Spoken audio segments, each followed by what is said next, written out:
Up next, the next company to share in their sustainability initiatives started out as a small pharmaceutical company in 1949. They are focused on providing generic medicines for Filipinos with affordable alternatives to quality medicine, known as the Generics Pharmacy or TGP.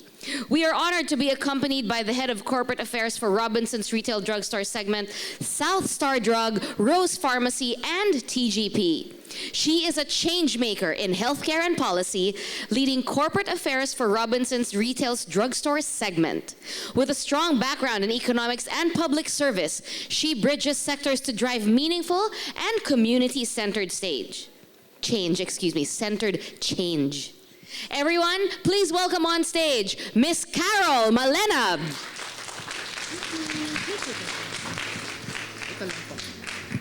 Thank you. Good afternoon, Miss Carol. Oh, careful, watch your step. Good afternoon. Thank you for that kind introduction. Hello, UST. Gising pa? Louder, please. Gising pa? I promise, I hope, I'm already the last, right? I promise this would be very engaging. I hope you do get a lot from us. Again, good afternoon. I am Carol Malenab, and I'm here to share the story of TGP. Okay? So our presentation is entitled From Prescription to Purpose. Bakit from prescription to purpose? Kasi actually ako, personally, I really believe in the purpose that TGP holds. Okay, so just to share, a quick overview lang, baka hindi natin alam, TGP is part of Robinson's Retail. This is like our mother. And Robinson's Retail has 5 segments, 10 formats, 22 banners. Makikita nyo, andun kami sa drugstores. TGP is there together with South Star, Rose Pharmacy. TGP's model is a franchise model, while South Star and Rose Pharmacy are all company-owned. Yan. So when you see the logo of TGP, anong nakaalala nyo? Can you just shout your answer? Anong unang pumapasok sa isip nyo when you see the logo TGP or when you hear TGP? Affordable. I can hear affordable over here. How about here? Sorry? Generics? Dito sa gitna. So we have affordable, generics dito. Pharmacy, okay. So probably when you hear the name TGP or when you see TGP logos, unang papasok sa inyo, of course, affordability, murang gamot. But you know, actually, there's a bigger story or there's a story behind TGP. Our founder, Mr. Benjamin Luzon, really saw the Filipino drive and innovation. How do you marry this together to create healthcare within reach? So how did we start? How did TGP start? It started in 2001. 2001 is when TGP started to go into retail.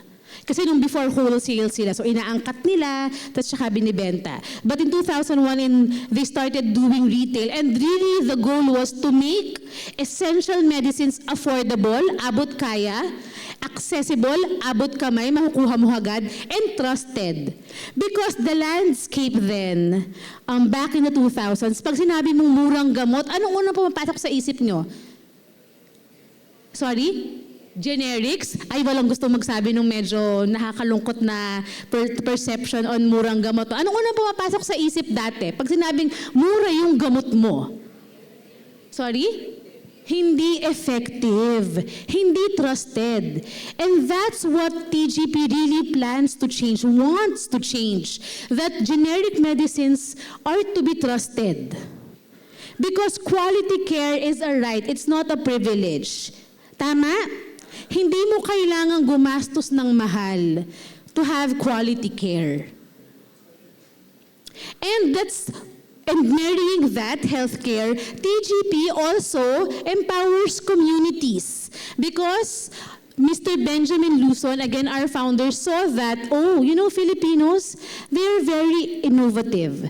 They're also natural entrepreneurs, right? So why don't we build pharmacies empowered by the people in the communities? So in 2007, that's when the first franchise of TGP opened in Pasay. So from one store in Pasay, we are now 2,000 and plus strong, all over the country. So we serve communities not just in the big cities but also in underserved barangays. So before the program started, we saw yung mga classmates nyo, mga schoolmates nyo, they were being interviewed, right? And I heard one of them saying, yun yung isa sa problema sa healthcare ngayon eh. Lahat nagkukumpul-kumpul sa mga cities, sa urban areas. Paano naman yung mga nasa malalayong lugar? Sino namang mag-serve sa kanila? Paano sila mararating? And that is the goal of TGP, to have affordable and quality medicines accessible to everyone. So we have a purpose in action. This is just some of the things that we do. We go to barangays, we go to different rural communities because we want to show that, healthcare, quality and affordable healthcare and entrepreneurship can go hand in hand. Because we want to empower families to have access to affordable healthcare and through marrying that with sustainable livelihood. So yung mga franchises po ng TGP, yung mga franchises ng TGP, they are part of our mission. They are part of the overall mission to have affordable and accessible healthcare reaching different communities while having a sustainable livelihood.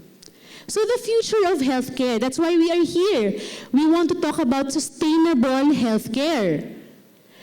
I'm sure you know this. Healthcare is becoming more digital, very AI-driven, very data-driven also, and very disruptive. But despite all of those technological advancements, no one can replace you, the soon-to-be frontliners. That human connection with everyone that you meet, walang makakapalit doon. It's because people will always matter more. And that frontliners, kayong mga kinabukasan, mga future frontliners natin, you will be very crucial. You will remain to be crucial to this entire landscape. Kasi walang makakapalit, walang AI or tech or app na makakapalit sa compassion. Sa compassion na dala nyo pagkaharap nyo na yung mga pasyente, yung mga nangangailangan, sa tiwala, di ba? Sa tiwala natin sa tao at sa kausap natin, and in community leadership. Just also to share, and we've mentioned this earlier also by the other speakers, this is pretty alarming, rising chronic diseases. Did you know that younger adults are increasingly affected by chronic diseases? Marami na sa age nyo, natin, o parang youth din tayo, ang nagkakaroon ng hypertension. Dati yung hypertension, sakit lang yan ng mga magulang natin. Pero ngayon, nagiging sakit na rin siya ng mga kabataan. And of course, andyan na rin yung health inflation. High out-of-pocket expenses. Mataas pa rin siya. That is why the frontliners, kayo, and this is an encouragement to everyone here today, your role is to help communities stay healthy, manage the chronic conditions early, and to keep healthcare accessible and affordable. And in TGP, andun kami, what is sustainability for us? So often when we hear sustainability, we think of the environment, like a greener a greener culture for everyone. But at TGP and for healthcare, we also believe that it means that you're able to maintain your business last longer para mas marami kayong ma-serve na communities. That's why these are just some of the things we do. We continue to do digital transformation. We engage in different pilots. Telepharmacy, baka yung mga pharmacy students dyan, is something we are working on. And also we work closely with our government agencies for different health campaigns and advocacies. Because sustainability, more than a big banner project, in TGP, we believe that sustainability is doing right by your customers and by your partners every single day. And it's not just a side project. It's how you work consistently, deliberately, and with care. So in Robinson's Retail and in TGP, it's part of our DNA. It's part of what we do every day. And just to share, can we play this video po? from the tech booth, yes. Gusto lang namin i-share yung, hindi po ako kakanta, pero may makikita kayo sa video, na siya ang aming Kung brand 4 lang dito ang ambassador. kasya sa budget mo, anong uunahin mo? Huwag mong bitawan ng maintenance. Meron namang abot kaya at di kalidad na gamot. Paano mo magagawa ang ibang bagay kung wala ka na? So this is Oplan TGP. Kung makikita natin kanina, merong isang tao, may hawak siyang iba't ibang bola. Merong maintenance, ano pa ba mga iba't ibang expenses niya. Tapos papasok si Sarah Geronimo, the one and only pop star. Sasabihin nga, kung meron kang bibitawan sa isa sa mga ito, ano yun? Alam niyo, ang una nilang binibitawan, yung kalusugan o yung gamot. Kasi ang sa kanila, kailangan ko magbayad ng rente eh. I need to buy food, of course. Kailangan ng pambaon ng anak ko. So siguro ito na lang maintenance, pang sarili ko lang, ako lang naman yung maapektuhan. Ito na lang muna yung i-forgo ko. And that is the sad reality that we're still facing now. And in TGP, that's what we emphasize. You don't have to spend so much just to make sure that you're able to have your maintenance medicines. Sorry?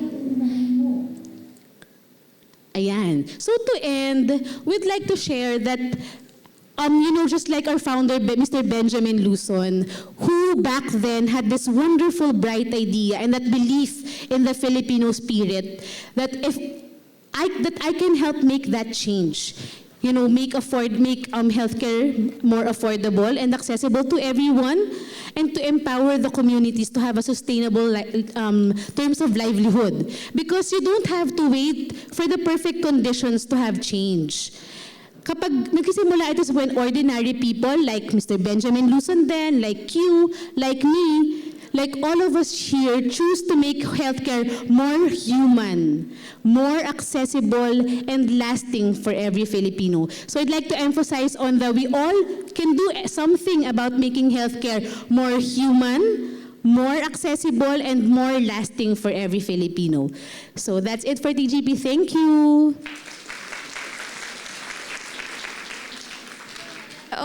There, Miss Carol Malanab. Thank you very much for sharing that with us.